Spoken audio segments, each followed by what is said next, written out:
Sénat de Côte d'Ivoire a procédé à l'ouverture de sa première session ordinaire. Avant cet événement solennel, voyons les temps forts de la deuxième législature de la Chambre haute du Parlement au cours de l'année 2023 avec Herman Guivet. Nous sommes le jeudi 12 octobre 2023. La deuxième législature du Sénat s'ouvre à la fondation Houphouët-Boigny de Yamoussoukro. Kandia Kamisoko Camara est élue présidente du Sénat de Côte d'Ivoire avec 91 voix sur 97 sénateurs siégeants. À peine élue, Kandia Camara dévoile les grands axes de la deuxième législature et sa vision pour l'institution. Nous allons continuer le contrôle de l'action gouvernementale. Nous allons continuer d'aller sur le terrain pour les visites des infrastructures. Et Dieu seul sait combien de fois elles sont nombreuses en ce moment. Et donc, ça va nous permettre de nous rendre compte aussi du développement de la Côte d'Ivoire, du changement qualitatif de notre pays. La passation de charge entre la présidente élue et le président sortant Oussou Kwadio-Jano effectuée, place à présent au travail avec la mise en place des différentes commissions. L'offensive diplomatique n'attend pas. Pour sa première visite à l'extérieur, destination le Congo-Brazzaville, la présidente du Sénat prend part au sommet des 3 bassins des écosystèmes de biodiversité et des forêts tropicales qui se tient à Brazzaville du 26 au 28 octobre 2023.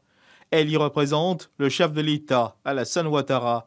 Une dizaine de chefs d'État et de gouvernement prennent part à ce sommet qui traite de la préservation des forêts. À cette tribune internationale, Kandia Camara prend la parole et décline la vision de la Côte d'Ivoire sur les sujets abordés. Mon pays a adopté un nouveau code forestier et une stratégie de préservation, de réhabilitation et d'extension des forêts avec pour objectif de recouvrer 20% du patrimoine forestier à l'horizon 2030 en promouvant entre autres l'agroforesterie et la sylviculture durable et lutter ainsi contre les changements climatiques à travers nos contributions déterminées au niveau national. La préservation des forêts tropicales pour lutter contre le réchauffement climatique, une intervention de Kandia Camara, fort appréciée par l'auditoire. Dans le cadre du réchauffement de l'axe Abidjan-Brazzaville, la présidente du Sénat, porteuse d'un message du chef de l'État, Alassane Ouattara, est reçue en audience par le président de la République du Congo, son Excellence Denis Sassou Nguesso, par le Premier ministre de la République du Congo, Anatole Koliné-Makosso. Des rencontres qui contribuent à renforcer la dynamique diplomatique entre la Côte d'Ivoire et le Congo. Au tableau de la diplomatie parlementaire, le Sénat congolais honore la délégation ivoirienne conduite par Kandia Camara. Les Sénats ivoiriens et congolais réaffirment leurs engagements à collaborer pour le bien de leurs institutions.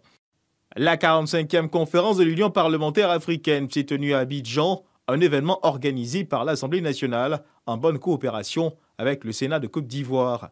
Au titre de la diplomatie parlementaire, l'institution a eu l'honneur de recevoir en audience de nombreux chefs de mission accrédités en Côte d'Ivoire. Au cours de la deuxième législature, l'activité n'a pas baissé en intensité.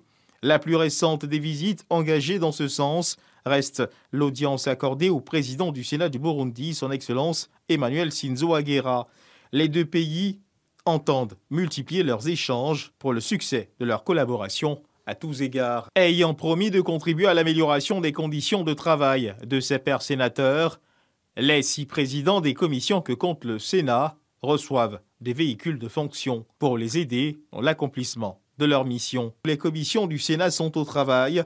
Au cours de l'année 2023, au titre du vote de la loi, 51 projets de loi, dont 35 au cours de la première session ordinaire et 16 lors de la deuxième session, ont été adoptés par l'institution. Une production législative qui se présente comme la plus abondante après l'année 2020. De nombreux textes adoptés par le Sénat qui ont eu un impact certain sur le quotidien des Ivoiriens. Entre autres textes, le projet de loi relatif à l'enseignement supérieur, à la recherche et à l'innovation, le projet de loi d'orientation de la jeunesse, le projet de loi portant statut général de la fonction publique, le projet de loi portant statut du corps diplomatique, celui portant sur les start-up numériques et enfin le projet de loi de finances portant budget de l'État pour l'année 2024. L'année 2023 tire à sa fin. L'activité parlementaire au Sénat n'a pas baissé d'un cran.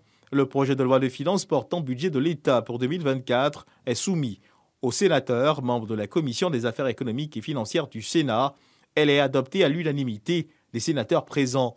Au cours de la cérémonie marquant la clôture de la deuxième session ordinaire 2023, Candia Camara, la présidente du Sénat, salue le travail abattu par les sénateurs.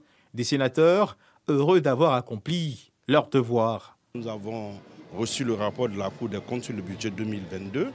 Nous l'avons analysé et nous avons fait la loi de règlement du budget de 2022.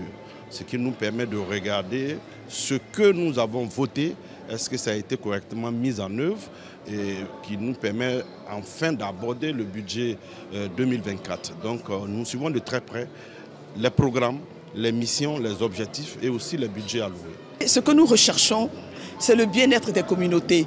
Au cours de ces 3 derniers mois, la nouvelle présidente a insufflé son dynamisme pour conduire les travaux. C'est avec beaucoup d'attention, beaucoup d'intérêt que nous avons examiné les projets de loi qui ont été soumis à notre attention et qui ont été votés à l'unanimité. Une cérémonie de clôture qui a marqué le début de vacances parlementaires pour les sénateurs de Côte d'Ivoire. Après un mois de repos, l'activité parlementaire reprend. Pour les sénateurs, le Sénat de Côte d'Ivoire procédera à l'ouverture de sa première session ordinaire ce mercredi 31 janvier 2024 à Yamoussoukro.